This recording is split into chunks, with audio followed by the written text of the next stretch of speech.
So who is it who makes these cells which have no awareness follow this intelligent plan?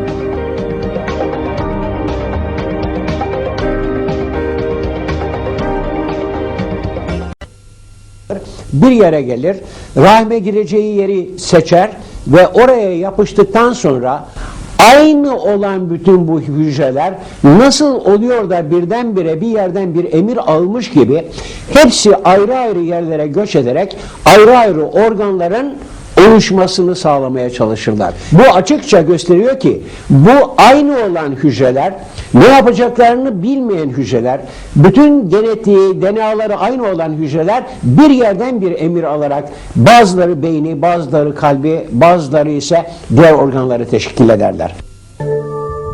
Construction inside the mother's womb goes on unceasingly. Some of the cells undergoing change suddenly begin to expand and contract. Following that, hundreds of thousands of these cells come together, and these make up the heart. This heart will continue to beat for a lifetime. In a short while, we'll see a real miracle. These cells, which stand independent of each other, are in fact vein cells. Then these cells suddenly start to join onto each other and form connections between themselves, and the cells form the veins. Let's see that magnificent sight again.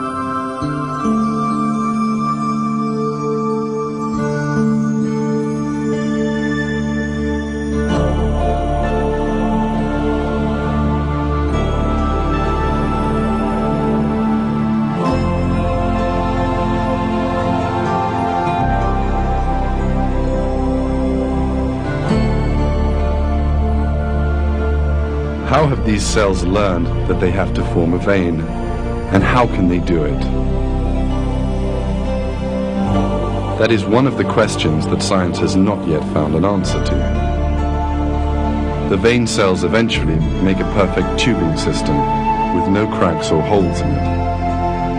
The internal surface of the veins are smooth, as if made by expert hands. This perfect vein system will soon begin to carry blood to every part of the baby's body. The length of the vein network is more than 40,000 kilometers. That is almost as long as the circumference of the Earth. Developments in the mother's womb go on non-stop. In the 5th week, the embryo's arms and legs become visible. This bump will later turn into an arm. Some cells will then begin to form into hands.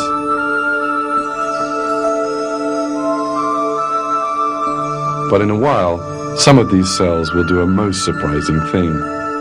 Thousands of them will commit mass suicide.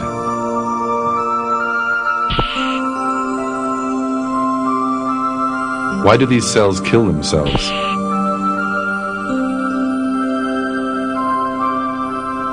The dying cells perform a crucial function. The bodies of these cells, which die along a specified line, are necessary for the formation of fingers. The remaining cells begin to eat the dead ones, and empty spaces appear in these regions. These empty spaces are the gaps between the fingers. Why do these cells make such a sacrifice? How is it that a cell can kill itself so that the baby can have fingers in due course? How does the cell know that its death will serve such a purpose? All this once again shows that all the cells which make up the human being are directed by God.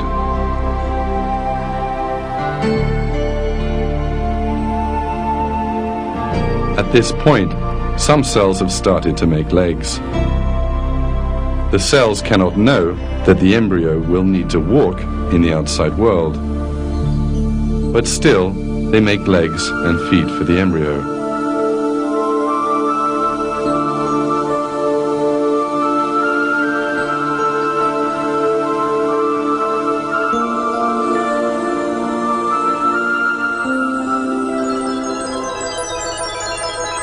You are now looking at the face of a 4-week-old human being.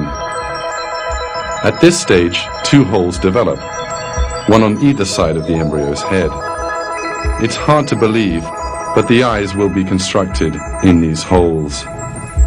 Development of the eyes starts in the 6th week. The cells operate with an unbelievable plan for months, and one by one form the different regions of the eyes. Some cells build the cornea, some the pupil, and others the lens. Each cell stops when it reaches the limit of the region it has to build. And the eye, which consists of some 40 different components, is constructed flawlessly.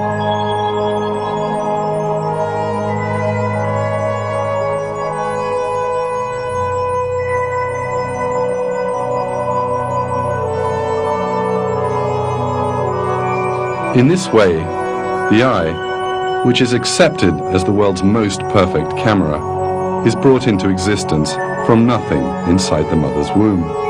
It has been borne in mind that the person to be born will open his eyes to a world full of color, and an eye has been built which is ideally suited to its perception.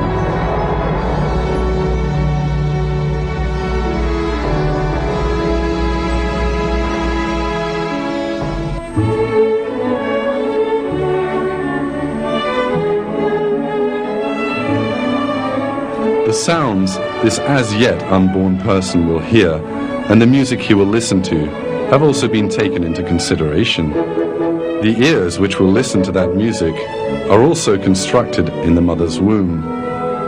These cells make up the finest sound reception instrument in the world.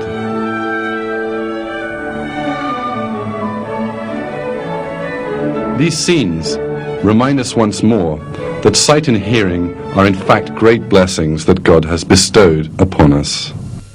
God puts it this way in the Quran: "And God has brought you out from the wombs of your mothers while you know nothing, and He gave you learning, sight and hearts, that you might give thanks."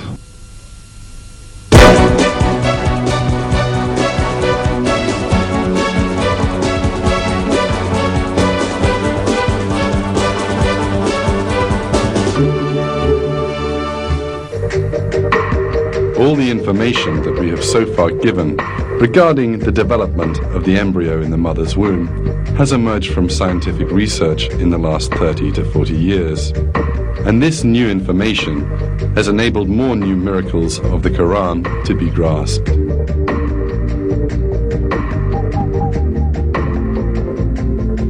Until quite recently, it was thought that the bones formed at the same time as the muscles.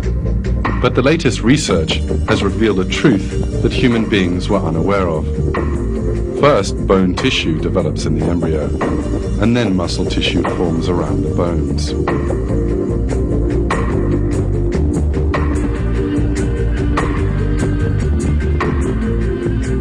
The interesting thing is that this newly discovered fact was revealed 1400 years ago in the Quran.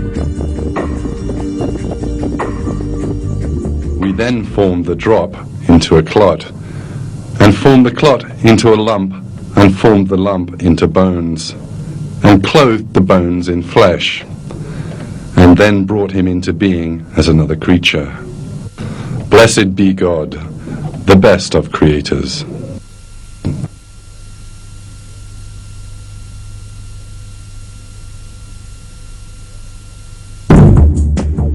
On the other hand, scientific research into birth has shown that the baby goes through 3 stages in the mother's womb.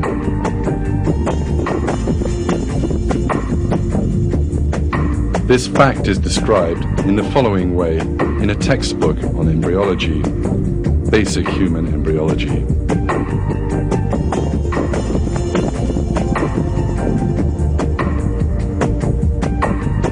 Life in the womb goes through 3 phases: pre-embryonic, the first 2.5 weeks, embryonic, up to the end of the 8th week, and fetal, from the 8th week to birth. This information, which was come by with the use of modern technology, the result of long years of research, was nevertheless given in the Quran some 1400 years ago. These three phases in the mother's womb are announced in the Quran in this way. He creates you stage by stage in your mother's wombs in a threefold darkness. That is God, your Lord. Sovereignty is His. There is no God but Him. So what has made you deviate?